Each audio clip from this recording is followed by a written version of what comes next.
Hello everyone, আজকে আমরা BCI কটনের বিসিসিইউ কি এবং এটা কিভাবে কাজ করে সেটা নিয়ে আলোচনা করব।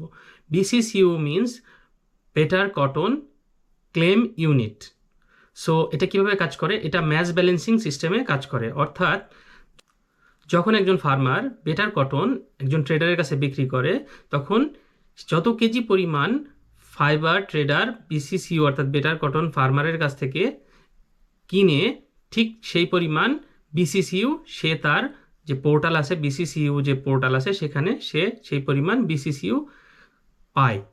1 বিসিসিইউ বলতে 1 KG of better cotton fibre বোঝায়। তো এটা কি, এখানে একটা ইন্টারেস্টিং ঘটনা ঘটে যে 100 কেজি পিসিআই কটন ফাইবার যখন আরও অন্যান্য ফাইবারের সাথে মিক্স হয়ে যখন সুতা তৈরি করা হয়, তখন যে সে কটন ট্রেডার বা স্পিনার শুধুমাত্র 100 কেজি ফাইবারের জন্যই সে বিসিআই কটন হিসেবে ডিক্লেয়ার করতে পারে।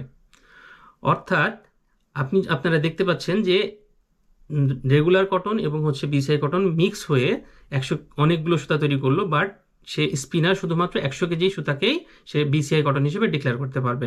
অর্থাৎ সে যখন 100 কেজি সুতা বিক্রি করবে তখন 100 কেজির জন্য 100 বিসিসিইউ ইউনিট সে তার ফেব্রিক সাপ্লায়ারের কাছে সে ট্রান্সফার করতে পারবে।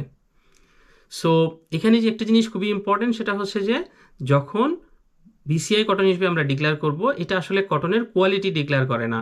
এটা ডিক্লেয়ার করে যে পৃথিবীর কোথাও না কোথাও সেই সেম পরিমাণ কটন বেটার কটন অর্গানাইজেশনের আন্ডারে তৈরি হয়েছে, এবং এটা বিসিসিইউ এইভাবে ম্যাচ ব্যালেন্সিং সিস্টেমের মাধ্যমে মেনটেন করা হয়। সো আমরা যদি বলি যে বেটার কটন মানে এটা কটনের কোয়ালিটি খুব ভালো, এটা আসলে কিন্তু না।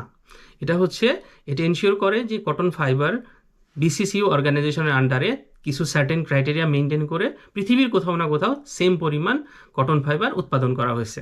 সো আশা করি আপনারা এটা নিয়ে খুবই ক্লিয়ার হয়ে গেছেন। ধন্যবাদ আমার সাথে থাকার জন্য। Thank you.